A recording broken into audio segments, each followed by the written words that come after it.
دوان بیرین پترولا رومیلان یا روش‌آوای کردستان دا روزانه نزدیکی 20,000 برمیل بریکا بوریکا جرعرد اتهنه شاندن بو کلگه ها علیوکا یا گریدای دورا زمارا باشور کردستانه. اوه کلگه ها علیوکایه روزانه دهان تانکر جاوره پترولا رومیلان دکن. 5 کیلومتران دوری و کلگه دکاندارک باسی هاتنو چونا تانکرین پترول دیکد. از روزی یعنی از شبیه حتی ایوا سحاریا ساعت 7 verime حتی یعنی بردکانی حتی ساعت دوی شبیه جانا زیده 150 تریلیه 200 تریلیه چونه هاتن هه یه نفتی. بسپوره که جیولوژی باسی کلگهن هفت پش دیگد و پیشنیارا اداره که هفت پشک جی دنابرا باشور و روش آواده کرد. از بیشتر اف خوشترین درفت اف جدری آبوری سامان سروشی ببیت جدری که باش کو ببیت هویا هنده پیوندی هرما کردستان و که هرما روش آوا یا کردستان روش آوا خورد لیب کتون بشن ام هر دو پیک بشن قازانجش هر دهات هر دو رخاب کن و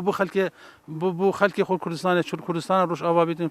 چون کردستان باشور بیت هایبد اف پنگا بعد وی قینا قدا گلک یا باشه بکن و پیوستی خلکی نفته بیت پانزینه بیت دهاتی بیت او دهات تایبت وی قینا خلک زور بام شخص بویای به پاره به کاریه لگوری زانیاریان روداو ساله که رکفتنک هاتیه کرن بو هنرتنا پترولا رمیلان بو باشور و ماهانه نزدیکی 10 میلیون دلار وک دهات دیگه هیت دست حالات دارن روش آوا کردستانه و همی تانکرجی لپراس حلات دهن در باز کرن بو پیشا بوره و پاشی بو بازار نافخویی و جیهانی لسر عردی هاتنو چونا مروان اب همی شوهی که جباشور بروش آوا قدغه لیل جرعت لوی سنوری پترول شوهی که آزاد جرمیلان اتهدا علیوگان جویره جی پارکاش جارکا دیتر با آزادانه چی در دست حالات دارن روش آوای کردستانه و تن خاله هفبش یا که هر دو پارچه پیک و گریداین اف بوریا پتروله